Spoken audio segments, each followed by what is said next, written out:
أعوذ بالله من الشيطان الرجيم بسم الله الرحمن الرحيم وصلى الله على محمد وعلى آله الطيبين الطاهرين الذين أذهب الله عنهم الرجس وطهرهم تطهيرا اللهم صل على محمد وآل محمد ولعنة الدائمة الباقية على أعدائهم ومنكر فضائلهم وغاصب حقوقهم أجمعين من يوم عداوتهم إلى قيام يوم الدين أما بعد عباد الله أوصيكم ونفسي بتقوى الله فإن التقوى خير الزاد وبحل المعاد وتنفع يوم لا ينفع فيه مال ولا بنون إلا من أتى الله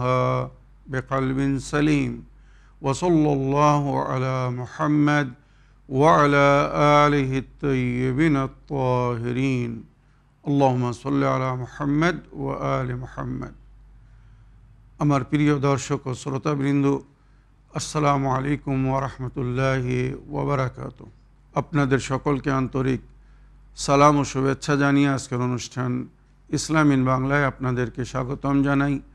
আশা করি আপনারা যে যেখানে আছেন ভালো আছেন, কুশল ও মঙ্গলে আছেন, সুখে থাকুন, শান্তিতে থাকুন, সমস্ত প্রকারের দুঃখ কষ্ট থেকে মুক্তিতে থাকুন। আল্লাহ রব্বুল আলামিনের কাছে এই কামনা করি। যারা অসুস্থ আল্লাহ তাদেরকে সুস্থতা দান করুন, যারা ঋণে ভুগছে আল্লাহ তাদেরকে ঋণ মুক্তি করুন।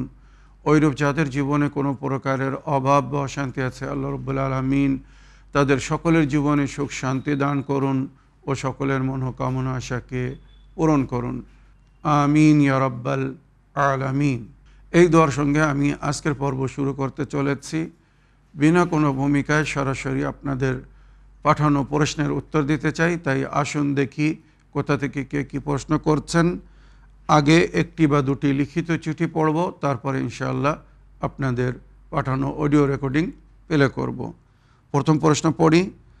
আসসালামু আলাইকুম মাওলানা সাবির রেজা হুজুর, আশা করি ভালো আছেন। আমি ময়মনসিংহ বাংলাদেশ থেকে বলছি। আমার প্রশ্ন হলো, ছবি আঁকা কি জায়েজ? জাফরি মাযহাব অনুসারে ছবি আঁকা কি জায়েজ? দয়া করে আমার প্রশ্নের উত্তর দিবেন। ফি আমানিল্লাহ। ওয়ালাইকুম আসসালাম ওয়া রাহমাতুল্লাহি ওয়া বারাকাতুহু। আমার প্রিয় ভাই, আপনার চিঠি লেখার জন্যে আপনাকে ধন্যবাদ জানাই। আপনি জানতে চেয়েছেন ফিকহে জাফরিয়া হিসাবে ছবি আঁকা জায়েজ কিনা। ছবি আঁকা আমাদের শরীয়তে মাকরুহ। মাকরুহ মানে যে কাজ না করা ভালো, তবে করলে কোনো পাপ নেই।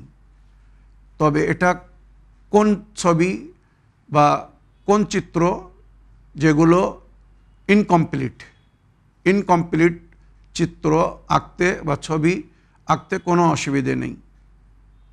মনে করুন 2D বা 3D ছবি আঁকা যাবে, কিন্তু 4D মানে স্ট্যাচু যাকে বলা হয়, এগুলো তৈরি করতে শরিয়াতে নিষেধ করা হয়েছে। আল্লাহ রাব্বুল আলামিন হাশরের ময়দানে কিয়ামতের দিনে ওই ব্যক্তিকে বলবেন যে স্ট্রাকচার বা স্ট্যাচু তৈরি করবে। মনে করুন পুতুল তৈরি করেছে, মানে 4D দীর্ঘ বর্গ সমস্ত দিক থেকে একদম মানুষের মতো তৈরি করেছে। তো আল্লাহ তাকে বলবে তুমি এর মধ্যে রূহ প্রদান করো। সে রূহ প্রদান করতে পারবে না। তখন আল্লাহ তাকে জিজ্ঞাসা করবে, যে কাজ তুমি পরিপূর্ণ করতে পারবে না বা যেটা তোমার দায়িত্ব না, তুমি কেন করেছিলে? মানুষ তৈরি করার দায়িত্ব আল্লাহর। সুতরাং আল্লাহ নিজের বান্দাদের জন্য সেটা পছন্দ করেন না।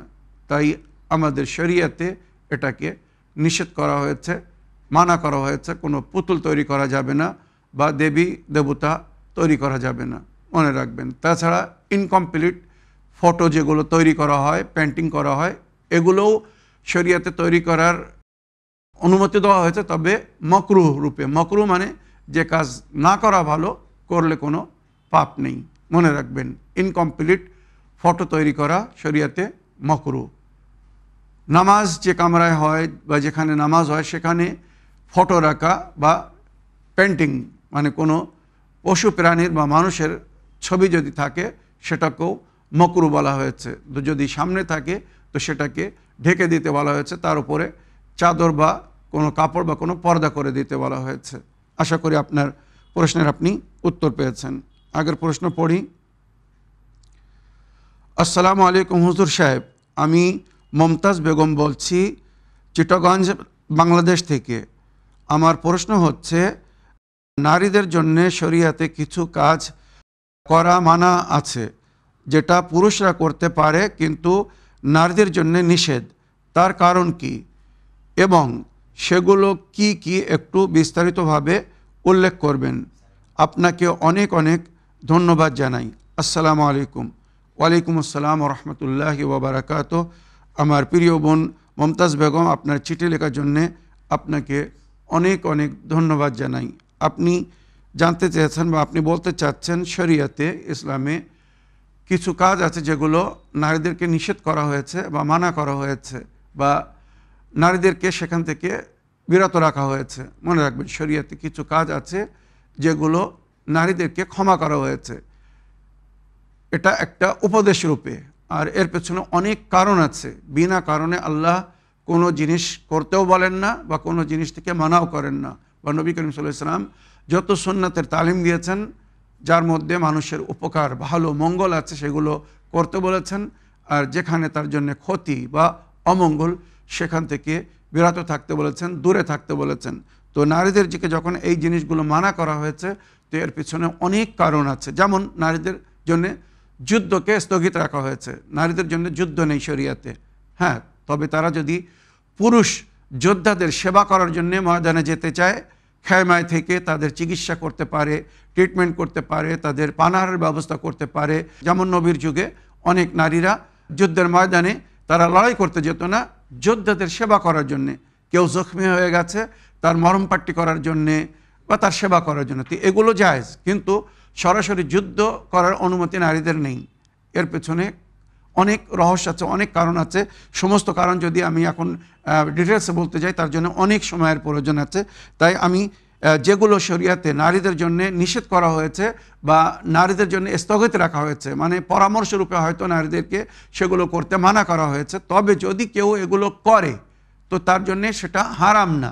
যেমন উদাহরণস্বরূপ বলছি, औरत पर जुमे की नामाज नहीं है, নারীদের জন্য জুম্মার নামাজ নেই বা জমাতের নামাজ নয় ইত্যাদি, এগুলো বলা হয়েছে। তো জুম্মার নামাজ বা জমাতের নামাজে মসজিদে গিয়ে নারীদের জন্য জমাতের নামাজ পড়া বা জুম্মার নামাজ পড়া ফরজ না। কেন? যাতে সে নিজের পারিবারিক দায়িত্বকে সুন্দরভাবে পালন করতে পারে। যেটা শরিয়াতে বলা হয়েছে মসজিদুল মারআ কারু বাইতিহা, নারীদের মসজিদ তাদের বাড়ির ভেতরের অংশ। অর্থাৎ বাড়ির ভেতরে যদি কোনো অংশকে সে নামাজের জন্য, উপাসনার জন্য, ইবাদতের জন্য বিশিষ্ট করে নেয়, তো সেটাই তার মসজিদ। সুতরাং নারীদেরকে নিজের বাড়িতেই উপাসনা করতে বলা হয়েছে। যেমন পুরুষদেরকে নফল নামাজ বাড়িতে পড়তে বলা হয়েছে, ফরজ নামাজ শুধু মসজিদে গিয়ে পড়তে বলা হয়েছে। মনে রাখবেন, পুরুষদেরকে নফল নামাজও কিন্তু মসজিদে পড়তে বলা হয়নি। রওয়ায়াতে যেটা উল্লেখ হয়েছে, তোমরা ওই কাজ করো না যেটা ইহুদিরা করতো। মনে রাখবেন, পরিষ্কার রওয়ায়াতে উল্লেখ হয়েছে, তোমরা ওই কাজ করো না যেটা ইহুদিরা করতো। ইহুদিরা নিজের সমস্ত উপাসনা, ইবাদত বা তাদের উপাসনার যে পদ্ধতি, সব কিছু তারা মসজিদে গিয়ে, মানে তাদের মসজিদ মানে ইয়ে আইন বলে, ইহুদিদের উপাস্য স্থানকে বা ইবাদত খানাকে বিয়া বলা হয়। তো তারা সব কিছু বিয়ায় গিয়ে করে। তো ওই জন্য নবী বলেছেন, না, তোমরা সব কিছু বিয়ায় গিয়ে করো না, নিজের ঘরকে কবরস্থান করো না। এখানে নবী উদাহরণ দিয়ে বলেছেন, নিজের ঘরকে কবরস্থান করো না, যে সেখানে শুধু মুর্দাদের মতো শোয়ার জন্য করে রেখেছে। না, নিজের ঘরে কোরআন তেলাওয়াত করো। নওয়ারু বুয়ুতাকুম বিতিলাওয়াতিল কোরআন, নিজেদের ঘরকে তেলাওয়াতের মাধ্যমে, তেলাওয়াতে কোরআনের মাধ্যমে নুরানি করো, আলোকিত করো। যে ঘরে আল্লাহর কালামের তিলাওয়াত হয়, আল্লাহর রহমতের ফেরেশতারা সেখানে অবতীর্ণ হন এবং আল্লাহর তরফ থেকে তাদের জন্য উপহার নিয়ে আসেন, রহমত নিয়ে আসেন। তাই ওই জন্যে কোরআন তেলাওয়াত করতে বলা হয়েছে, বাড়িতে নামাজ পড়তে বলা হয়েছে, নফল নামাজ বাড়িতে পড়তে বলা হয়েছে, যেমন তাহাজ্জুদ নামাজ বা অন্য অনেক নফল নামাজ, এগুলো বাড়িতে করতে বলা হয়েছে, যাতে ওই বাড়িতে বরকত হয়, আল্লাহর রহমত বা কেরামত নাজিল হয় এবং ওই বাড়ির লোকেরা শান্তিতে থাকতে পারে, ওই বাড়ি বিভিন্ন প্রকারের বালা ও মুসিবত থেকে রক্ষা পায় যে বাড়ি থেকে তেলাওয়াতের আওয়াজ আসে বা তেলাওয়াতে কোরআন হয়, আর যে বাড়িতে নফল বা সুন্নত নামাজ আদায় হয়। মনে রাখবেন, তো পুরুষদের জন্য নফল নামাজ বাড়িতে পড়তে বলা হয়েছে, আর নারীদের জন্য সমস্ত নামাজ, ফরজ হোক আর নফল নামাজ হোক, সুন্নত নামাজ হোক আর ওয়াজিব নামাজ হোক, সব কিন্তু বাড়িতে পড়তে বলা হয়েছে। এটা বাড়ির বরকতের জন্য এবং নারী যাতে নিজের সংসারের সমস্ত দায়িত্ব পালন করতে পারে। বেশি ডিটেলসে না গিয়ে আমি শুধু সূচিগুলো শুনিয়ে দেই কি কি কাজ নারীদের জন্য শরীয়তে পরামর্শ রূপে একটি উপদেষ্টার রূপে নবী করিম সাল্লাল্লাহু আলাইহি ওয়াসাল্লাম নিজের উম্মতকে বা উম্মতের নারীদেরকে এগুলো মানা করেছিলেন। এগুলো নিশ্চয়ই আল্লাহর হুকুমেই উনি মানা করেছিলেন। যেমন औरत पर जुम्मा नहीं, 1 নম্বর, নারীদের জন্য জুম্মার নামাজ নেই। জামাত নেই, মানে নারীদের জন্য জমাতে শরিক হয়ে নামাজ পড়া ওয়াজিব না। তবে যদি কোনো নারী কোথাও জমাতে শরিক হয়, যেমন মক্কায় মদিনায় আমরা দেখেছি, বা পবিত্র আস্তানায় বিভিন্ন রওজায় হারামে যখন নামাজ হয়, ওখানে পুরুষদের সঙ্গে নারীরাও পিছনে পর্দার সঙ্গে পর্দা মেনটেন করে, বা নারীদের জমাতে যেভাবে শরিক হবার নিয়ম বা পদ্ধতি বলা হয়েছে, মানে যদি কেউ শরিক হতে চায় তো সেই দূরত্ব রেখে সেই পর্দা মেনটেন করে যদি সেখানে শরিক হয়, শরিক হতে পারে, কোনো গুনাহ নেই। মনে রাখবেন, তবে এটা তাদের জন্য অনিবার্য না, ফরজ না, এই জন্যে তাদেরকে মানা করা হয়েছে। জমাতে নামাজ, আজান নেই, একামত নেই, নারীদের জন্য আজানও নেই, একামতও নেই। নারীরা বিনা আজানে বিনা একামতে নামাজ পড়তে পারে। তবে যদি কোনো নারী আজান দিতে চায় বা দেয়, বা কোনো নারী একামত দিতে চায় বা দেয়, পাপ নেই। মনে রাখবেন, তো নারী के लिए আজান নেই, একামত নেই।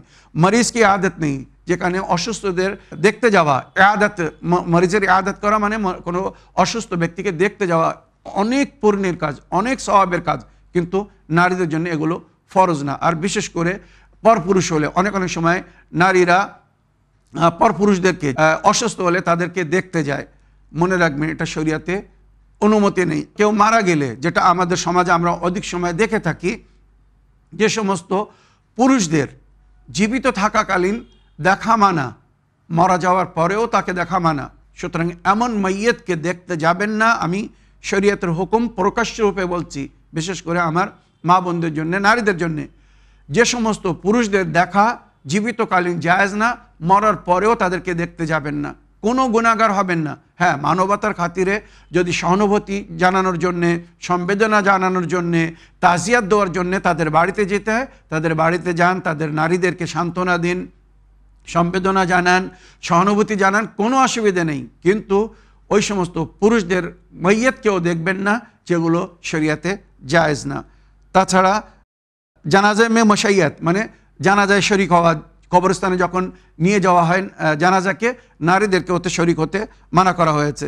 সাফা ও মারওয়াকে দরমিয়ান দৌড়না, সাফা এবং মারওয়া পাহাড়ের মাঝখানে হজের সময় সাই করতে হয় নারী বা পুরুষদেরকে। তো এক জায়গায় আছে, ওখানে পুরুষদেরকে হারওয়ালা করতে হয়। হারওয়ালা মানে একটু দৌড়াতে হয়, এটাও কিন্তু নারীদের জন্য মানা। নারীরা আস্তে আস্তে যেমন তারা হেঁটে বেরিয়ে বেড়ায়, ওইভাবে চলে বেড়াবে, ওদের জন্য ওখানে দৌড়ও রাখা হয়নি। সাফা ও মারওয়া के दरमियान दौड़ना भी नारी औरतों के लिए मना है। हजर আসওয়াদ का बोसा देना, हजर আসওয়াদের बोसा দেওয়া ফরজও না, সুন্নতও না। মনে রাখবেন, এটা জাস্ট একটা সওয়াবের নিয়তে বসা দেওয়া হয়। মানে কাবা ঘরের যে পাথর হাজার আসওয়াদ লাগানো আছে, ওটাকে যদি কোনো হাজিকে কষ্ট দিয়ে আঘাত করে কারোর উপরে চড়ে জোর করে দিয়ে কেউ বসা দেয়, মানে চুম্বন করে, তো এটা সে গুনার কাজ করছে। মনে রাখবেন, তো এটা পুরুষদের জন্যে নবী করিম সাল্লাল্লাহু আলাইহি ওয়াসাল্লাম বসা দিয়েছিলেন, বা আসহাবে কেরামরা বসা দিয়েছিলেন, বা তাবি বা সাহাবিরা বসা দিয়েছেন বলে আমরা বসা দিই, চেষ্টা করি। কিন্তু ওখানে যদি কাউকে আঘাত করে বসা দিতে হয়, চুম্বন করতে হয়, তো এটা শরিয়াতে জায়েজ না। ওখানে আমরা অনেক সময় দেখি পুরুষদের সঙ্গে নারীরাও চুম্বন করার চেষ্টা করে, এটা তাদের জন্য কিন্তু খুব দুঃখজনক। এক নারী ওর মধ্যে যদি ফেসে যায়, তার কিভাবে পেশাই হয়, ওই হাজিদের মাঝখানে যারা নিজের চোখে দেখেছে তাদের জিজ্ঞাসা করে দেখুন। তাই নারীদের জন্য হাজারে আসওয়াদের চুম্বন করতে মানা করা হয়েছে, ওখানে যেতে মানা করা হয়েছে। হজ में सर मुंडवाना नहीं है, মানে নারীদের জন্য মুন্ডন নেই, মানে পুরুষদেরকে হজের সময় হালাক করতে, হালাক মানে মাথার মুন্ডন করতে হয়, পুরো চুল নেড়া হতে হয়। নারীদের জন্য মুন্ডন নেই শরিয়াতে।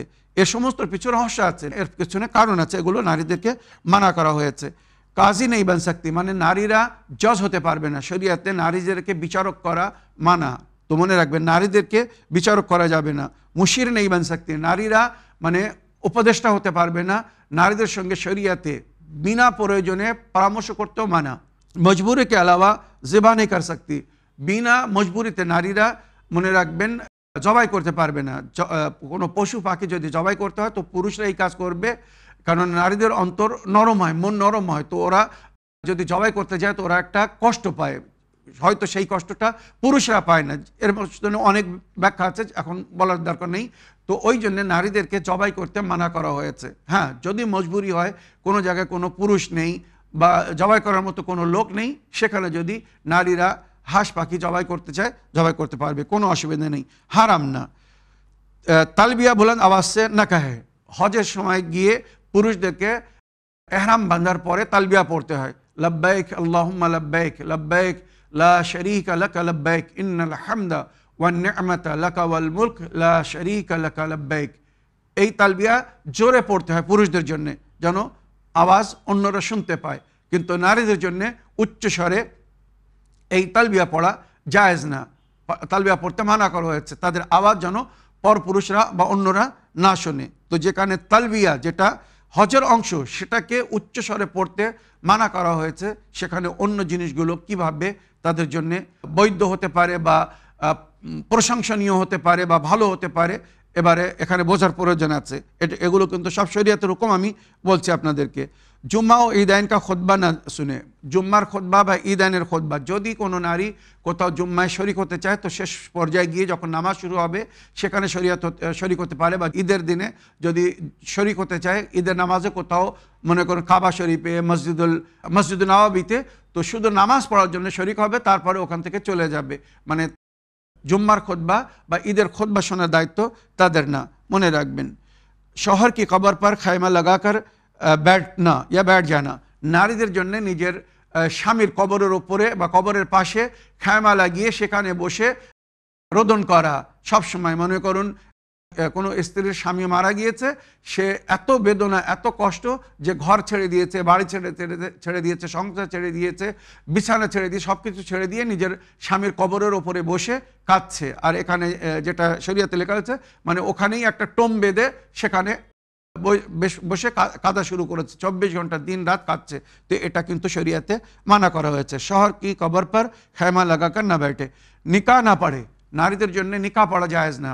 পুরুষরা নিকাহ পড়বে, হয় নিজে পড়বে, নইলে কোনো ওকিলের মাধ্যমে, পুরুষ ওকিলের মাধ্যমে নিকাহ পড়াতে হয়। আমাদের বিয়েতে যখন নিকাহ হয় আপনারা জানেন পুরুষরাই নিকাহ পড়ে, কোনো নারীকে নিকাহ পড়ানোর অনুমতি নেই, বা নিজের নারী নিকাহ নিজেও পড়তে পারবে না। হ্যাঁ, মজবুরিতে শরীয়তে মনে করুন আপনারা বিয়ের যোগ্য হয়ে গেছেন, দুটো ছেলে মেয়ে, আর তাদের বিবাহ পড়ানোর জন্য কোনো পুরুষ নেই, কোনো মৌলবি মাওলানা নেই, আর তারা নিজেরা শিক্ষা রাখে, জ্ঞান রাখে, তো নিজেরা আপোষে সিগা জারি করে সাক্ষী রেখে তারা বিয়ে করতে পারে। মনে রাখবেন এটা অনুমতি দেওয়া হয়েছে। মজবুরিতে যদি কোনো পুরুষ ব্যক্তি নিকাহ পড়ার মতো না থাকে তখন নারী নিকাহ পড়তে পারে, এটা মজবুরিতে। शौहर की इजाज़त के बगैर उसके घर से न निकले, अगर निकली तो उस पर जिब्राइल मिकाइल लानत करेंगे। নারীদের জন্য নিজের স্বামীর অনুমতি ছাড়া ঘরের বাইরে যাওয়া নিষেধ, মানা। যদি কোনো নারী নিজের স্বামীর অনুমতি ছাড়া ঘরের বাইরে যায় তো যতক্ষণ সে ফিরে না আসে আল্লাহর ফেরেশতারা তার উপরে লানাত করে। যেখানে জিবরাইল আমিনের বা মিকাইলের লানাত লেখা হয়েছে, জিবরাইল ও মিকাইল ওই নারীর উপরে লানাত করতে থাকে, লানাত পড়তে থাকে যে নিজের স্বামীর অনুমতি ছাড়া ঘরের বাইরে চলে গিয়েছে, আর যতক্ষণ সে না ফিরে আসছে তার উপরে আল্লাহর ফেরেশতাদের লানাত হতে থাকে। হ্যাঁ, এখানে একটা জিনিস আমি বলতে চাই, ক্লিয়ার করতে চাই। হয়তো অনেকেই নারীরা মনে করবেন মাওলানা সাহেব আমাদের স্বামীরা, পুরুষরা মাঠে থাকে, ঘাটে থাকে, অফিসে থাকে, বাজারে থাকে, ওনারা বাড়ির বাইরে থাকে, সব সময় অনুমতি নেওয়া সম্ভব না। তো এখানে একটা জিনিস শরীয়তে বলা হচ্ছে ইজনে ফাহওয়া। ইজনে ফাহওয়া মানে আমি যদি প্রয়োজন হিসেবে ঘরের বাইরে যাই, বাড়ির কোনো কাজের জন্য বাইরে যাই, মানে নারীদের জন্য বলছি, আমার স্বামী রাগ করবে না বা আমার স্বামী মানা করবে না, এটাকে ইজনে ফাওয়া মানে অটোমেটিক একটা নিজেদের মধ্যে বোঝাবুঝি আছে যে প্রয়োজন হিসেবে তুমি বাইরে যেতে পারো, এই কাজের জন্য তুমি বাইরে যেতে পারো, বাচ্চাদের স্কুলে রেখে আসার জন্য বা নিয়ে আসার জন্য তুমি বাইরে যেতে পারো, যেগুলো আজকাল আমাদের সমাজে হচ্ছে। মানে পুরুষরা অফিসে থাকে, সেই সময় নারীদের ঘরের কাজ করতে হয়, ঘরের রেশন মানে সবজি শাকসবজি আনার জন্য অনেক অনেক সময় বাজারে যেতে হয়, বা বাচ্চাদেরকে স্কুলে নিয়ে যেতে হয়, নিয়ে আসতে হয়, এগুলো যদি স্বামীর অনুমতি থাকে যে হ্যাঁ এই কাজগুলো আমি যখন বাড়িতে না থাকবো তুমি করতে পারো, বাজারে গিয়ে প্রয়োজনীয় খাদ্যের জিনিস খাওয়ার জিনিস নিয়ে আসতে পারো, বা ছেলে মেয়েদের স্কুলে নিয়ে যেতে পারো, স্কুল থেকে বাড়ি আনতে পারো, তো এগুলো ইজনে ফাহওয়া, সুতরাং এগুলো জায়েজ, এর জন্য কোনো অসুবিধা নেই। বা ওই সমস্ত জায়গায় মনে করো হঠাৎ কোনো প্রয়োজনে নারীকে বাইরে যেতে হচ্ছে, তো এখন ফোনের যুগ, যদি ফোনে কন্ট্যাক্ট করে জিজ্ঞাসা করা সম্ভব হয় যে আমি অমুক জায়গায় যেতে চাচ্ছি, হঠাৎ এই দরকার পড়ে গেছে, যদি না যাই তো অসুবিধা হবে, স্বামী যদি বলে হ্যাঁ যাও যেতে পারবে। কি কোনো আত্মীয় স্বজনের বাড়িতে যেতে চাচ্ছে, স্বামীর কাছে জিজ্ঞাসা করবে, স্বামী যদি অনুমতি দেয় তাহলে যাবে, আর যদি স্বামী অনুমতি না দেয় তখন সেখানে যাবে না। মনে রাখবেন এটাই শরীয়তের হুকুম। শহর কি ইজাজত के बगैर कोई चीज़ किसी को ना दे, ওইরূপ বাড়ির কোনো জিনিস স্বামীর অনুমতি ছাড়া কাউকে দিতে মানা করা হয়েছে। স্বামী আপনার জন্য সমস্ত প্রয়োজনকে প্রোভাইড করছেন, আপনি তার অনুমতি ছাড়া সেই জিনিস অন্য কাউকে দিতে পারবেন না। হ্যাঁ, এখানেও ওই কথা বলবো, যদি আপনার স্বামী আপনাকে অনুমতি দিয়ে রেখে থাকে যে আমার পিছনে এই সমস্ত জিনিস যদি তুমি ব্যবহার করতে চাও, কাউকে দিতে চাও, দান খয়রাত করতে চাও, আমি মানা করব না, তুমি তোমার ইচ্ছা অনুযায়ী এগুলো নেক কাজে ব্যবহার করতে পারো, সৎ কাজে ব্যবহার করতে পারো, নেকির কাজে দান করতে পারো। তো স্বামীর থেকে যদি অটোমেটিক একটা অনুমতি থাকে সেক্ষেত্রে সে বাড়ির জিনিস দান খয়রাত করতে পারবে, অন্যদেরকে দিতে পারবে। তবে যদি স্বামী রাগ করে বা মানা করে বা অনুমতি না দেয় সেক্ষেত্রে তার জিনিস অন্যদেরকে দেওয়া বৈধ না বা জায়েজ না। শহর কো নারাজ করকে রাত বসর না করে। আর শেষ কথা যেটা স্বামী স্ত্রীদের জন্য মানা করা হয়েছে, নিজের স্বামীকে দুঃখ দিয়ে কষ্ট দিয়ে বা রাগ করে রাত প্রবাস করবেন না। মানে মনে করুন কোনো একটা কথা নিয়ে নিজেদের মধ্যে মতভেদ হয়েছে, যেটা অধিকাংশ আমাদের পরিবেশে আমরা দেখতে পাই, কোনো একটা কথা নিয়ে স্বামী স্ত্রীর মাঝখানে একটু রাগারাগি হয়েছে, ভুল বোঝাবুঝি হয়েছে, একটু তর্ক হয়েছে, রাতের বেলা শোয়ার সময় স্বামী এক বিছানায়, স্ত্রী আর এক বিছানায়, কি একই বিছানায় আছে, স্ত্রী ওদিকে মুখ ঘুরে ঘুমিয়ে আছে, স্বামী এদিকে মুখ ঘুরে ঘুমিয়ে আছে, এদের উপরে আল্লাহর ফেরেশতার লানত হয়। মনে রাখবেন, নিজেদের মধ্যে কোনো বিষয় নিয়ে যদি ভুল বোঝাবুঝি হয় তো সেটাকে আপোষে সংশোধন করে নিতে বলা হয়েছে, মিটমিশ করে নিতে বলা হয়েছে। আর খোদা না করুক যদি কোনো প্রয়োজন এমন এসে যায় যার কারণে স্বামী হয়তো অনেক অনেক সময় স্ত্রীর ওপরে রাগ করে বা স্ত্রী স্বামীর ওপরে রাগ করে, তার ভুলের সংশোধনের জন্য, আমর বিল মারুফ নেহি আনিল মুনকার করার জন্যে, মানে কোনো অসৎ কাজ থেকে বাধা দেওয়ার জন্যে বা সৎ কাজের দিকে আমন্ত্রণ জানানোর জন্যে, যদি কোনো নারী পুরুষ, কোনো স্বামী স্ত্রী এক অপরের সঙ্গে মনে করুন কথা বলছে না, কেননা স্বামী ভুল করছে আর স্ত্রী তাকে বারবার বলছে কিন্তু সে শুনছে না, তাই সে রাগ করে নিজের স্বামীর থেকে মুখ ঘুরিয়ে ঘুমাচ্ছে, তো এটা শরীয়তে 3 দিন পর্যন্ত অনুমতি দেওয়া হয়েছে। মনে করুন উদাহরণস্বরূপ আপনার স্বামী মদ খায়, আপনার স্বামী খোদা না করুক জুয়া খেলে, আপনি এগুলো মানা করছেন তাও শুনছে না, আরও কিছু জঘন্য কাজ আছে যেগুলো আমরা সবসময় পরিবেশে শুনছি বা দেখছি। তো সেই ক্ষেত্রে স্ত্রী নিজের স্বামীকে শিক্ষা দেওয়ার জন্যে, সৎপথের প্রতীক করার জন্যে, আমর বিল মারুফ নাহি আনিল মুনকার হিসেবে যে দায়িত্ব আছে সেটা পালন করার জন্যে স্টেপ বাই স্টেপ, মানে স্বামীকে আগে বলেছে সে কথা শুনিনি, এবারে স্বামীর সঙ্গে সে কথা বন্ধ করে দিয়েছে, 3 দিন পর্যন্ত এটা অনুমতি দেওয়া। 3 দিন পর্যন্ত আপনি তার সঙ্গে কথা বলবেন না, তার কোনো সহযোগিতা করবেন না, সে যেন বুঝতে পারে যে আপনার এই দুষ্কর্মের কারণে, এই অন্যায়ের কারণে, এই পাপের কারণে সে ক্রোধিত হয়ে রাগ করে এটা করছে। তো এটাও 3 দিনের বেশি অনুমতি নেই, মনে রাখবেন। হ্যাঁ, 3 দিন আপনি তার সঙ্গে কথাবার্তা বললেন না, তার সঙ্গে সহযোগিতা করলেন না, 3 দিনের মধ্যে সে যদি নিজের ভুল ভেঙে নেয় উত্তম, যদি 3 দিনের পরেও নিজের ভুল না ভাঙে আপনি আপনার দায়িত্ব পালন করে দিয়েছেন। এবারে স্ত্রী হিসাবে স্বামীর যে অধিকার সে যদি আপনার কাছে দাবি করে আপনি সেটা পুরো করতে পারবেন। যদি স্বামীর ভুল ভেঙে যায় ঠিক, তারপরেও যদি তার ভুল না ভাঙে এবারে তাকে আল্লাহর হাওয়ালে করে দিন যে হে আমার প্রতিপালক, আমি আমার মতো আপ্রান্ত চেষ্টা করেছি কিন্তু আমার স্বামী শুধরানোর নাম নিচ্ছে না, সে ভালো হচ্ছে না, সৎপথের পথিক হচ্ছে না, সুতরাং আল্লাহ আপনি তার হেদায়েত করুন। এবারে আল্লাহর ওপরে তাকে ছেড়ে দিন। আর নইলে যদি মুরব্বীদের সঙ্গে নালিশ করতে পারেন, মাতা পিতা বা গ্রামের মুরব্বীদের সঙ্গে, পাড়াপড়শির সঙ্গে, আত্মীয় স্বজনদের সঙ্গে বা গ্রামের মাওলানার সঙ্গে যদি বলে তাকে সংশোধন করা যায়, মনে রাখবেন নিয়ত হবে যে এর ভুল আমি ভাঙতে চাই, একে আমি সংশোধন করতে চাই। সুতরাং তার ভুল সংশোধন করার জন্য যদি মুরব্বীদেরকে বলেন কোনো অসুবিধা নেই, বলতে পারেন। তবে যদি গীবত করা হয়, মানে আপনার স্বামীকে আপনি তুচ্ছ দেখানোর জন্যে, নিচু দেখানোর জন্যে তার গীবত করছেন, এমন সে ভুল করছে হয়তো আপনি ছাড়া কেউ জানে না, সমাজে তাকে লজ্জিত করার জন্য, তার সম্মানকে আঘাত করার জন্য যদি আপনি অন্যদেরকে বলেন যে এটা গীবত হবে, যেটা মহাপাপ, কিন্তু তাকে শিক্ষা দেওয়ার জন্য, ওই ভুল ভাঙার জন্য যদি গুরুজনদেরকে বলেন বা এমন ব্যক্তিকে বলেন যে ওই ব্যক্তির মানে আপনার স্বামীর ভুল ভাঙতে পারবে, এই নিয়তে যদি আপনি বলেন তো বলতে পারবেন, কোনো অসুবিধা নেই। তো এই যে জিনিসগুলো বললাম নারীদের জন্য যেটা শরিয়াতে নিষেধ করা হয়েছে, এর পেছনে অনেক কারণ আছে, এর মধ্যে নারীদের কল্যাণ এবং মঙ্গল আছে, তাই এগুলো থেকে নারীদেরকে মানা করা হয়েছে। আমার প্রিয় বোন, আশা করি আপনার প্রশ্নে আপনি উত্তর পেয়েছেন। এবারে আমি আপনাদের একটি অডিও প্লে করতে চাই, দেখি কোথা থেকে কে কি প্রশ্ন করছেন। আসসালামু আলাইকুম, আমি মুর্শিদাবাদ জেলার থেকে বলছি, সালেহা খাতুন। আমি অনেক দিন অসুস্থ থাকার কারণে আপনার সঙ্গে যোগাযোগ করতে পারিনি, বা আমি আমার ছেলেদের সবার দিকে দোয়া করি। আপনার বাপ কথা বলেছেন, আমি বইটা পড়ে আমি দোয়া করি। আর সমস্যা হচ্ছে যে সারা শরীর কেমন যেন অসাড় আর ব্যথা পারে, আমি লড়তে চড়তে পারি না, খুব কষ্ট হয়। আর কি বলবো পরে আবার আমি জানাবো, যদি এটা তাড়াতাড়ি জবাব দেন তাহলে জানাবো। আর একটা জিনিস যে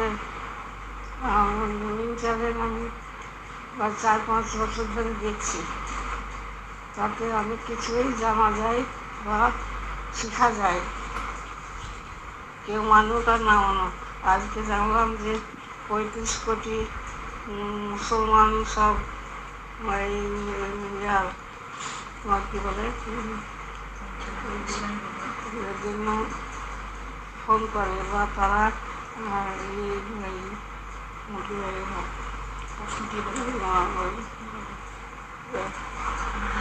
শুনি বা শিয়া সবাই শুনছি, শিয়া আর পানি পেয়েছেন, তো আমি খুব খুশি।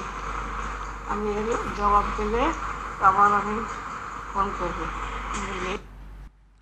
ওয়ালাইকুম আসসালাম রহমতুল্লাহি ওয়া বারাকাতুহু। আমার প্রিয় আপামনি, আপনার ফোন করার জন্য আপনাকে অনেক অনেক ধন্যবাদ জানাই, বা ভয়েসমেল পাঠানোর জন্য আপনাকে ধন্যবাদ জানাই। আমাদের অনুষ্ঠানকে দীর্ঘ 5 বছর ধরে দেখছেন, তার থেকে লাভবান হচ্ছেন, আপনাকে অনেক কৃতজ্ঞ জ্ঞাপন করি। হামদ ও শুকরিল্লাহ। আমাদের দর্শকবৃন্দরা আমাদের অনুষ্ঠান থেকে লাভবান হচ্ছেন বলেই আমাদের অনুষ্ঠানকে তাঁরা দেখছেন। শত শত না, হাজার হাজার না, আজ লক্ষ লক্ষ লোক আমাদের অনুষ্ঠানকে প্রতিদিন দেখছেন, ফলো করছেন। তো যদি তাঁরা লাভবান না হতেন, আমাদের অনুষ্ঠান থেকে শিক্ষা লাভ না করতেন, তাঁরা কেন দেখতেন? তো যেটা আপনি বলেছেন ঠিক বলেছেন যে আলহামদুলিল্লাহ সবাই এর থেকে লাভবান হচ্ছেন। আর আল্লাহ রাব্বুল আলামিন তৌফিক দান করুন। আল্লাহ যাদের হেদায়েত করতে চান তাদের জন্যে শিক্ষার রাস্তা খুলে দেন, জ্ঞানের রাস্তা খুলে দেন, বা তাদের জন্যে শিক্ষা লাভ করার একটা উপায় করে দেন। এই যে জিনিসটা আল্লাহ আপনাদের জন্য করে দিয়েছেন, হয়তো অনেকেই এর আগে এইগুলো জানতো না বা এইগুলো বুঝতো না, অনেকেই মানতো না, কিন্তু এখন যখন সব জিনিস সূত্র সমেত কোরআন হাদিস থেকে আমি বলছি, তারা শুনছে, তো তারা অন্তর থেকে সেগুলোকে অ্যাকসেপ্ট করে মেনে তার উপরে আমাল করারও চেষ্টা করছে। আল্লাহ আমাদের সকলকে নেক হায়াত দান করুন এবং হেদায়েত গ্রহণ করে, হেদায়েত লাভ করে তার উপরে আমাল করার তৌফিক দান করুন। আমার প্রিয় আপা, আপনি যে শারীরিক ব্যথা যন্ত্রণার মধ্যে ভুগছেন, এর জন্যে আমি একটা উপায় বলে দিচ্ছি, তবে প্র্যাকটিক্যাল উপায়ের আগে যে জিনিসটা আমি অনুভব করছি, অনেক অনেক সময় বয়স হয়ে গেলে এ ধরনের সমস্যা দেখা যায়। দ্বিতীয়, অনেক অনেক সময় আমাদের উপরে অন্যদের নজর লাগে।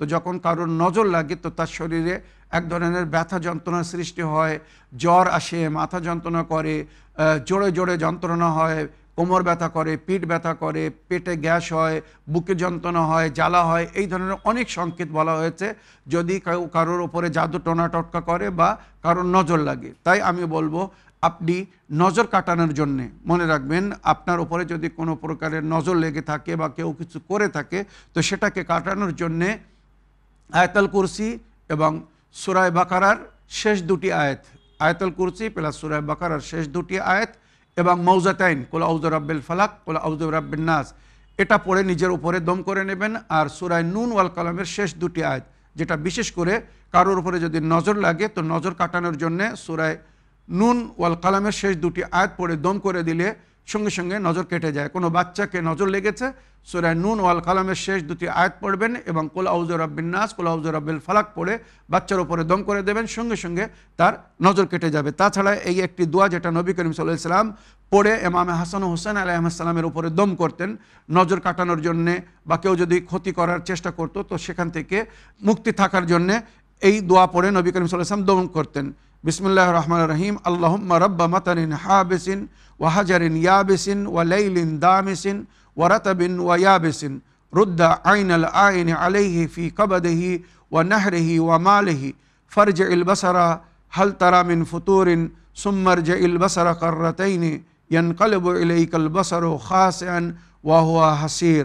আল্লাহুম্মা যাস সুলতানিল আযীম ওয়াল মান্নিল কদীম ওয়াল ওয়াজহিল করিম যাল কালিমাতিত তাম্মাতি ওয়াদ দাওয়াতিল মুস্তাজাবাত আফে ফুলানান। এখানে আপনার নিজের নাম নিন। আমাকে আল্লাহ রক্ষা করুন, হেফাজত করুন, শেফা দান করুন মিন আনফুসিল জিন্নে ওয়া আয়ুনিল ইনসে। এটা পড়ে নিজের উপরে দম করে দেন, সঙ্গে সঙ্গে নজর কেটে যাবে, বা জাদু টোনা টোটকা কেউ যদি কিছু করে থাকে সেগুলো কেটে যাবে, তার আসার খতম হয়ে যাবে। তাছাড়া মাওলা আলী আলাইহিস সালাম বলেছেন এই দোয়াটা কেউ যদি জাফরানের পানি দিয়ে লিখে নিজের কাছে রাখে তো জাদু টোনা টোটকা তার উপরে কিছু আসার করবে না। আর কেউ জাদু টোনা টোটকা কিছু করে থাকে সঙ্গে সঙ্গে সব কেটে যাবে। বিসমিল্লাহি ওয়া বিল্লাহি, বিসমিল্লাহি ওয়া বিল্লাহি, বিসমিল্লাহি মাশা আল্লাহ, বিসমিল্লাহি লা হাওলা ওয়ালা কুওয়াতা ইল্লা বিল্লাহ। ক্বালা মূসা মা জিতুম বিহিস সিহরা ইন্নাল্লাহা সাইয়ুবতিলুহু ইন্নাল্লাহা লা ইউসলিহু আমালাল মুফসিদিন ফাওয়াকাল হাক্কু ওয়া বাতালা মা কানু ইয়ামালুন ফাগুলিবু হুনালিকা ওয়ানকালাবু সাগিরিন। আল্লাহুম্মা সাল্লি আলা মুহাম্মদ ওয়া আলি মুহাম্মদ। এগুলো যদি ব্যবহার করেন আশা করি আপনি সুস্থ এবং শান্তিপূর্ণ জীবনযাপন করবেন। তাছাড়া শারীরিক ব্যথার জন্যে যদি একটা কাড়া তৈরি করে নিতে পারেন, মনে করেন কাঁচা আদা এবং কাঁচা হলুদ মনে করুন 50 গ্রাম কি 100 গ্রাম করে নিয়ে ওটাকে ভালো করে বয়েল করে নেবেন, পরে ওর সঙ্গে সামান্য লেবুর রস আর মধু মিক্স করে ওটাকে চার মতো পান করবেন। সকাল সন্ধে 1 থেকে 2 দিন পান করুন, ইনশাআল্লাহ শরীরের সমস্ত ব্যথা চলে যাবে। এবং অনেক সময় ব্যাকটেরিয়া বা ভাইরাস আমাদেরকে ভেতর থেকে অনেক ক্ষতি করে, তো ওইগুলো মারার জন্যে, কিলিং করার জন্যে এই যে কাড়াটা বললাম এটা ব্যবহার করুন। কাঁচা হলুদ এবং কাঁচা আদা ভালো করে বয়েল করে নিন, সিদ্ধ করে এবারে ওই গরম পানিতে সামান্য নেবুর রস এবং মধু মিক্স করে সূরা আলহাম পড়ে 7 বার আলহাম পড়ে ফু দিয়ে পান করুন। ইনশাআল্লাহ আশা করি 1 থেকে 2 দিনের মধ্যে আপনার ওই ব্যথা যন্ত্রণা থেকে আপনি মুক্তি পাবেন। এই বলে আমার আজকের বক্তব্য এখানে শেষ করলাম। ওয়া আখিরু দাওয়ানা আলহামদুলিল্লাহি রাব্বিল আলামিন। ওয়াসসালামু আলাইকুম ওয়া রাহমাতুল্লাহি ওয়া বারাকাতুহু।